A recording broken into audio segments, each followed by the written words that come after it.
Ladies and gentlemen, our next speaker is the Senior Vice President for Corporate Affairs at Philex Mining Corporation and was formerly Press Secretary and Presidential Spokesman during the Estrada administration. He also sits on the board of several private corporations and is a member of the Board of Trustees of several charitable and civic organizations. Having served the public in various capacities under 3 Philippine presidents, he either sat on the board or acted as legal consultant in several government corporations, namely Manila International Airport Authority, National Food Authority, GSIS, Department of Transportation and Communication, and the Food Terminal Incorporated. He was recently elected member of the Board of Governors of Manila Overseas Press Club, as he has also been a media personality. He has anchored the news and hosted talk shows on Channel 7, Channel 5, Channel 9, Channel 13, and ANC. He co-hosted the award-winning public affairs show, I'm Bisaya. Sorry, I can't say these things in Tagalog very well. Iyo ang Katarungan. Well, so is he, actually. Justice is Yours. That's the name of the show. A free legal advice and advocacy program which was on Channel 13. He was also president and CEO at the Manila office of Weber Shandwick, a global public relations and advocacy firm with a presence in all markets. His roster of clients included top multinationals and top local companies. He also handled several political clients and projects for the Philippine government. Also recently, he has given a Lifetime Achievement Award by the British Council and British Alumni Association as he had pursued graduate studies in the UK. He earned his Masters of International Economic Law from the London School of Economics and Political Science on a full scholarship grant from the British government. He was also accepted to the Fletcher School of Law and Diplomacy at Tufts University in Boston, Massachusetts. He earned his Bachelor of Laws from the University of the Philippines. He started his legal career at the prestigious Accra or Angara Abela Concepcion Regala and Cruz law offices, where he was a member of the litigation group. He handled several high-profile criminal and corporate cases during that stint. Distinguished guests, ladies and gentlemen, I'm proud to present our guest speaker today, Atty.Michael Toledo, Senior Vice President for Corporate Affairs at Philex Mining Corporation.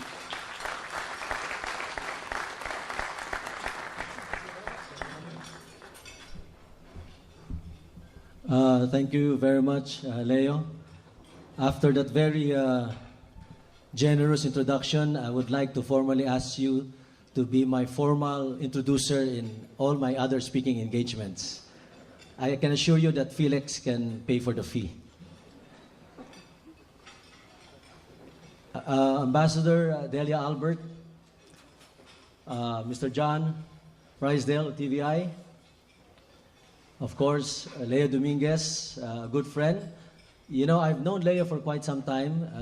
We were both, or at least I was, a practicing attorney years ago.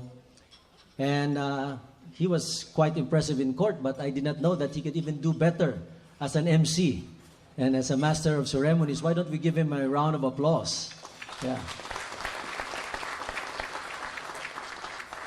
Alam mo, Leo, this place also reminds me of so many things, but it was not my wedding. And perhaps I can discuss it with you privately, what this place reminds me of. Also, I would like to also acknowledge Mr. Peter Wallace. Peter's here. Are you here, Peter? Oh, there you are, of course. A defender of the mining industry.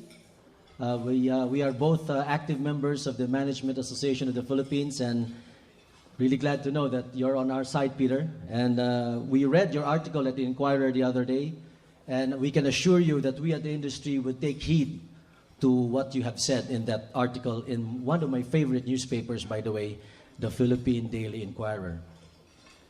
Of course, the event organizer, Kevin. Let me read one thing to you that I dug up just recently that I think might help the industry.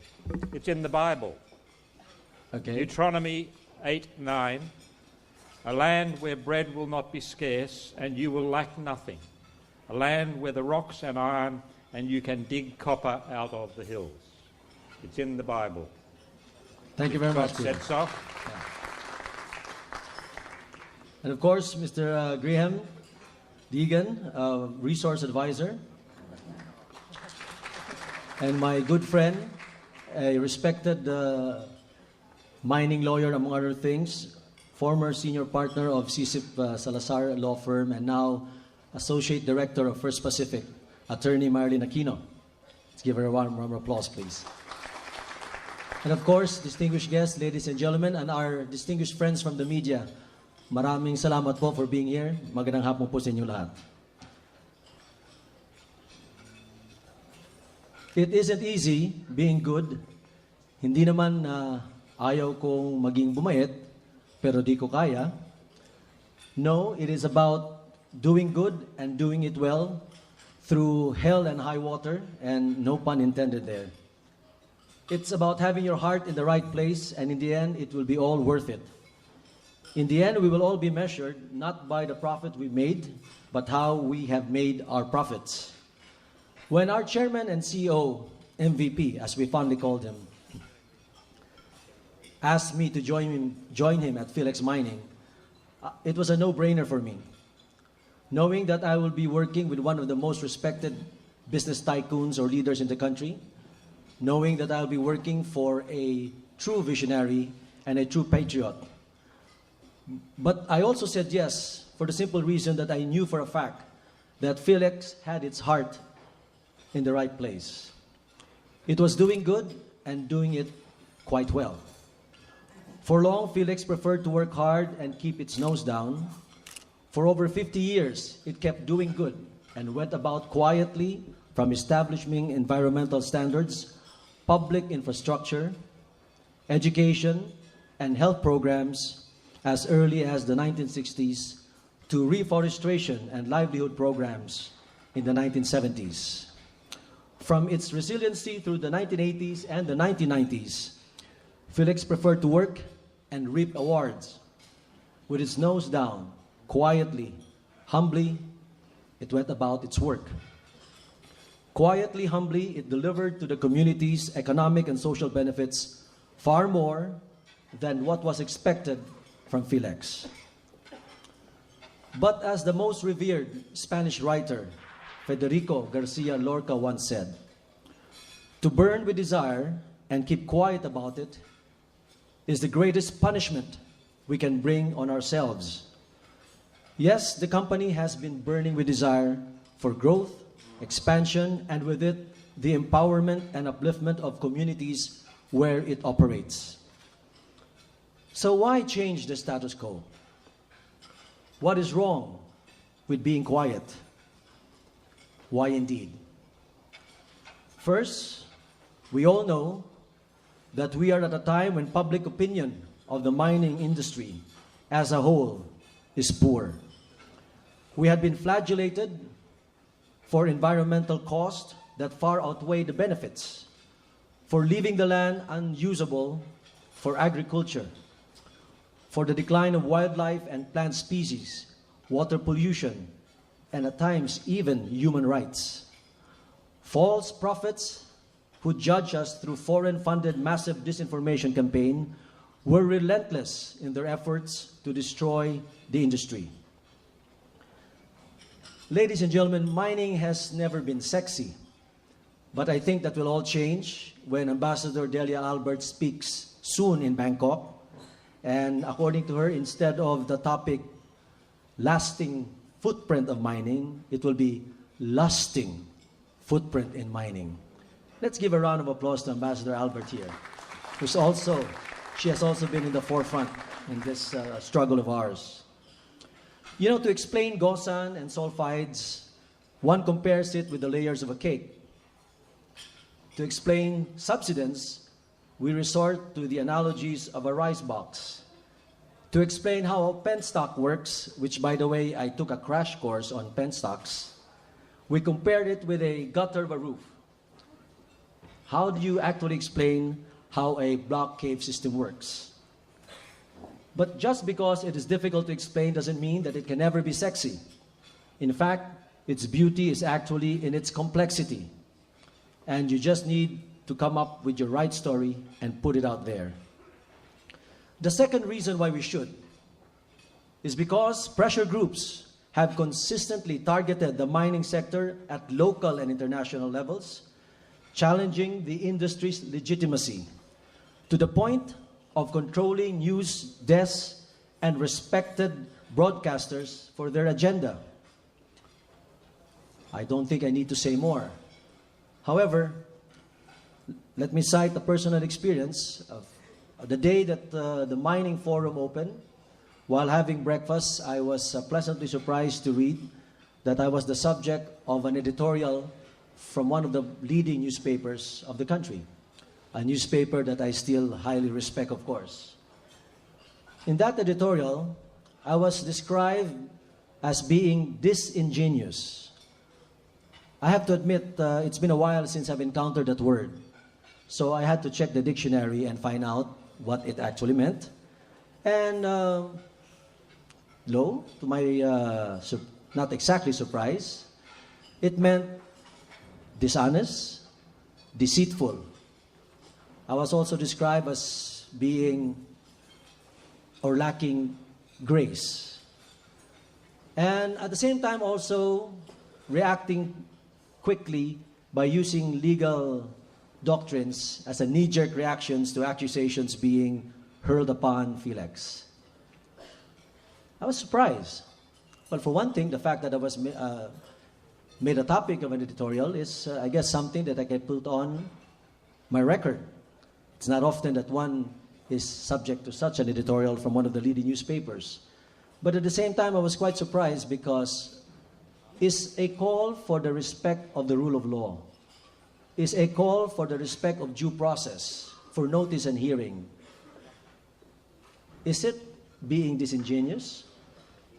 Is it more being disingenuous if, let's say, a cabinet member or a cabinet secretary would, despite the ongoing investigation still being conducted on a certain firm or company, would make announcements prematurely to the media using trial by publicity, alleged fines that have to be paid, without even the finding of any liability yet, without even showing us a copy of the alleged document that would say that we were liable for certain fines, for violations of certain provisions of the law. In my opinion, and in my book, ladies and gentlemen, that is being more disingenuous.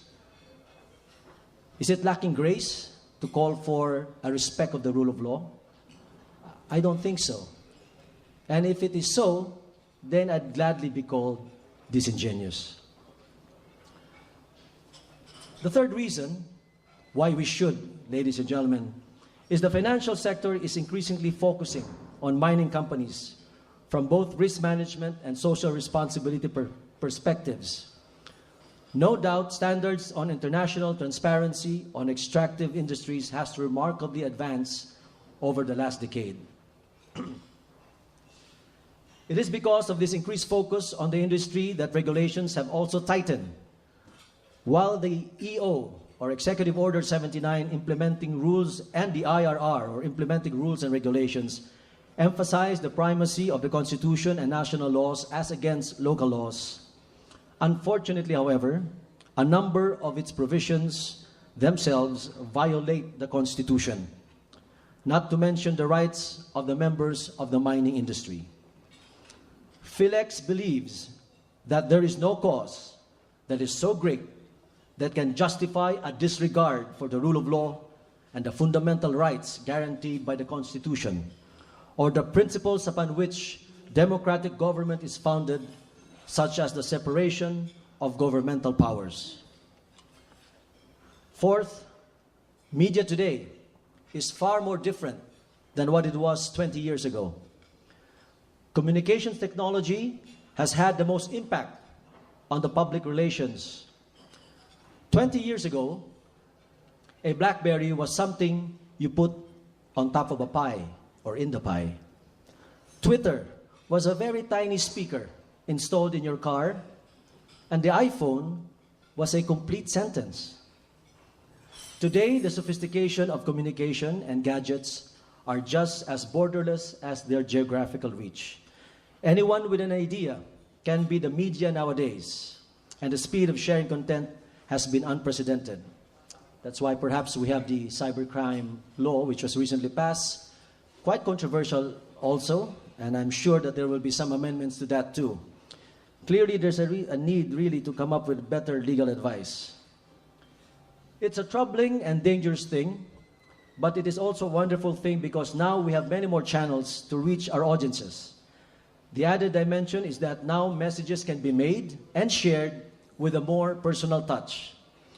In the case of Philex, the company's strengths lie in its rich history and the fact that it is the only pioneering mining company that has continuously operated through the highs and lows of metal prices and production over the last 3 decades.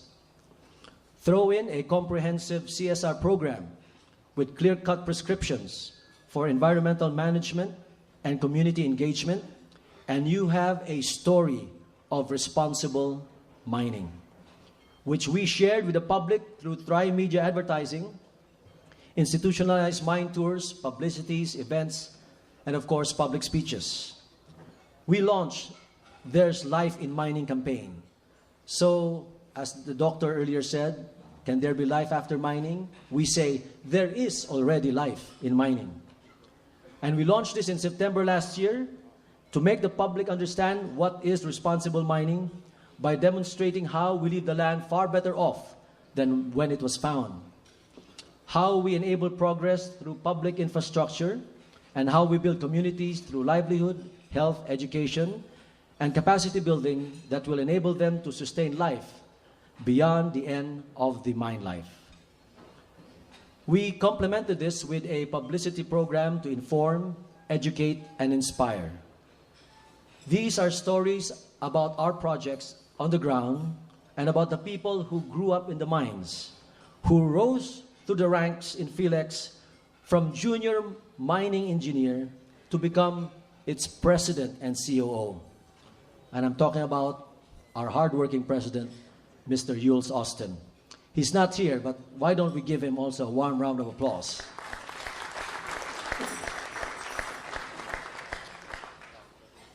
Beyond information, which they see on TV and read in the papers, we also wanted our stakeholders to experience and see for themselves that we walk what we talk.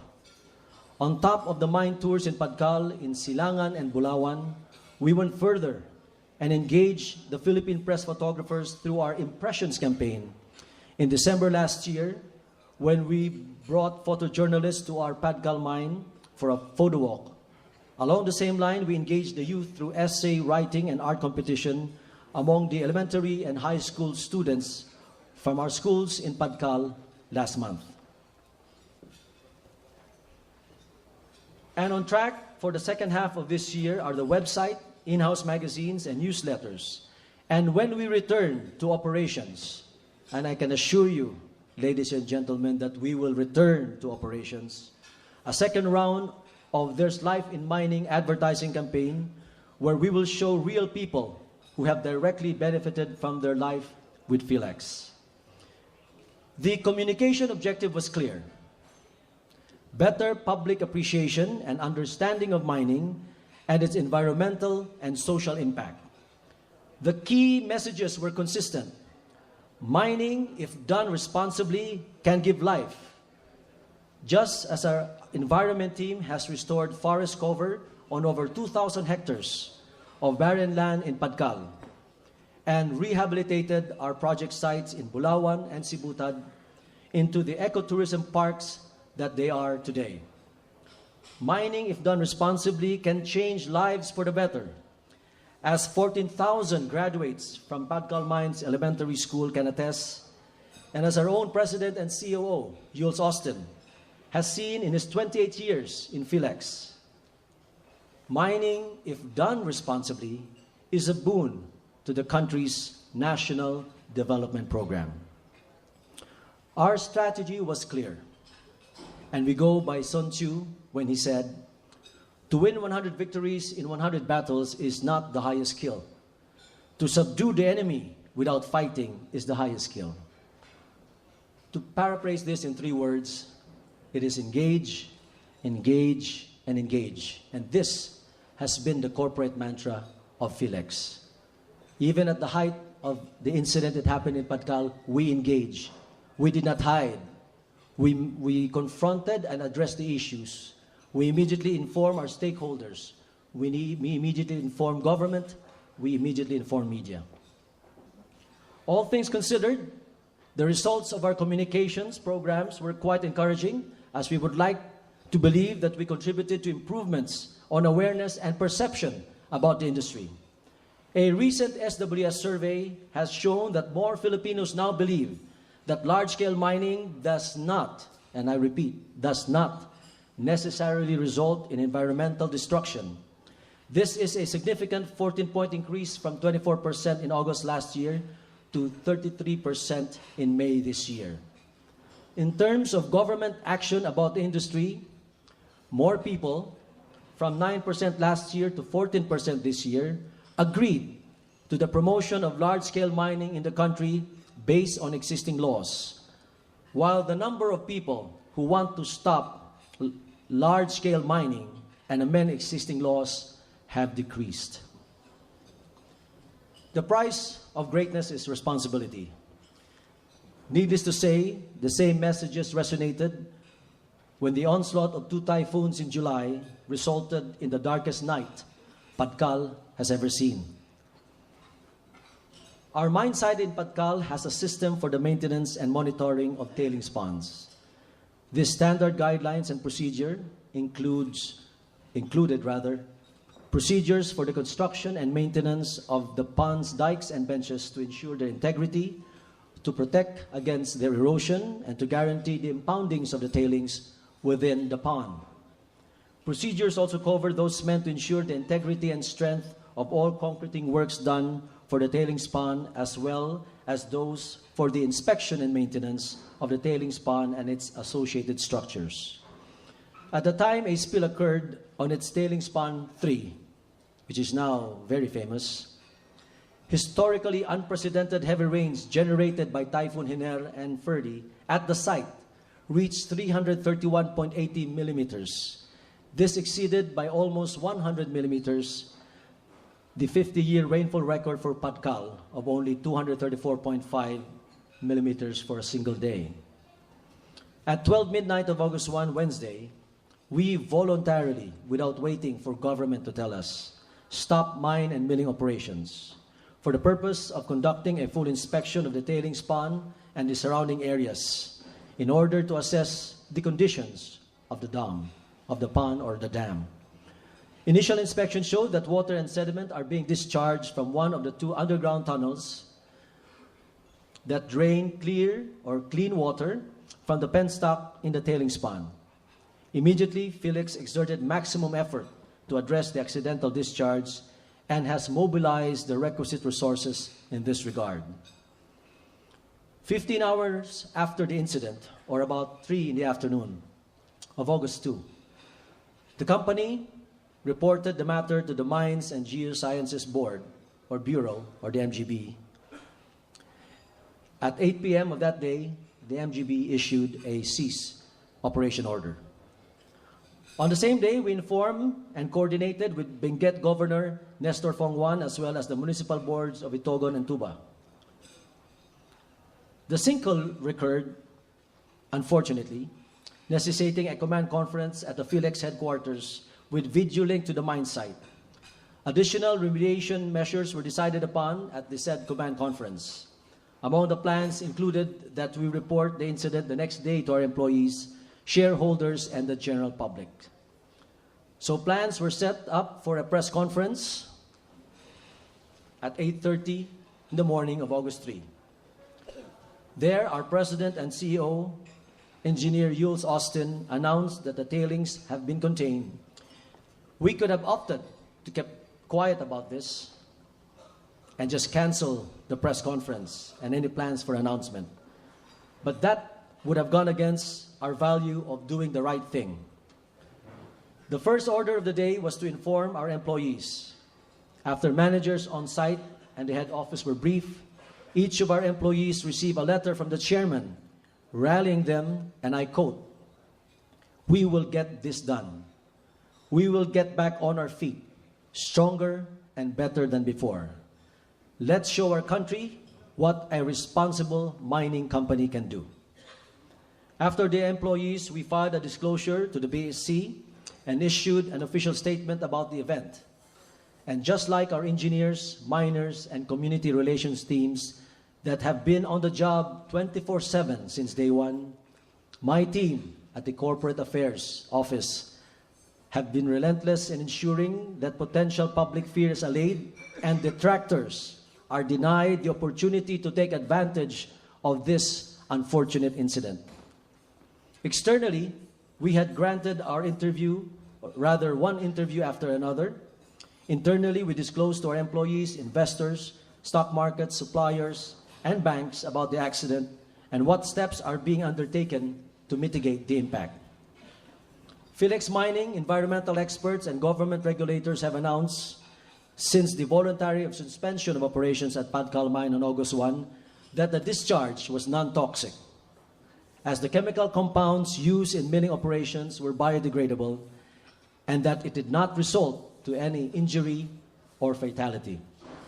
An independent science and technology laboratory said that harmful chemicals have not been detected in fish samples taken from the waters near the Padcal Mine. In a report, the Sentro ng Pagsusuri, Pagsasanay at Pangangasiwang Pagagham at Teknolohiya Corporation, or Centrotech, said there was no detection of metals nor chemicals in the tilapia fish it analyzed early this month. So don't believe those stories about mutant tilapias, which came out in the papers recently. They must be related to the Teenage Mutant Ninja Turtles. I don't know.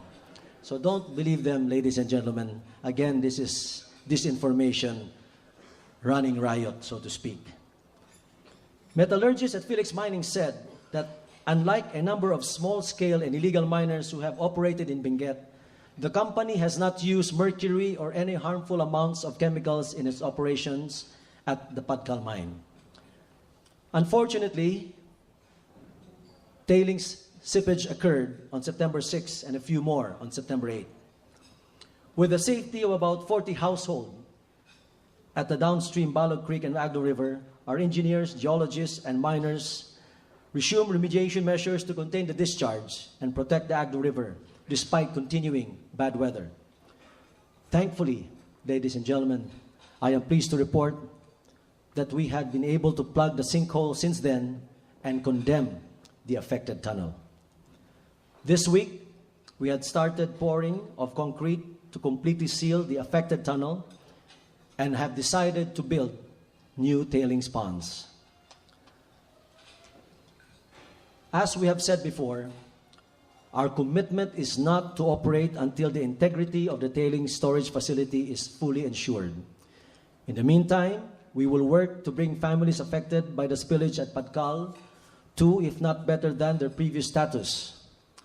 This proposal, or rather proposals, shall engage all stakeholders for the short, medium, and long-term plans and programs to ensure a sustainable social and economic development.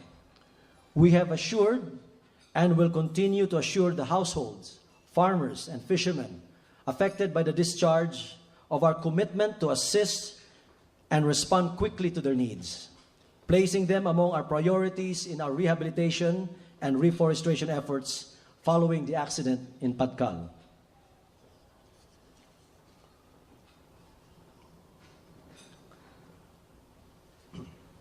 Already, we have provided immediate assistance to about 45 families living near the mine. We have also engaged them in various cleanup and rehabilitation drive on Balog Creek and the area where it converges with the Agno River. Local residents have been helping the Philex team, composed mostly of employee volunteers, in creating trails of the rugged terrain leading to the Balog Creek, providing easy access for the clean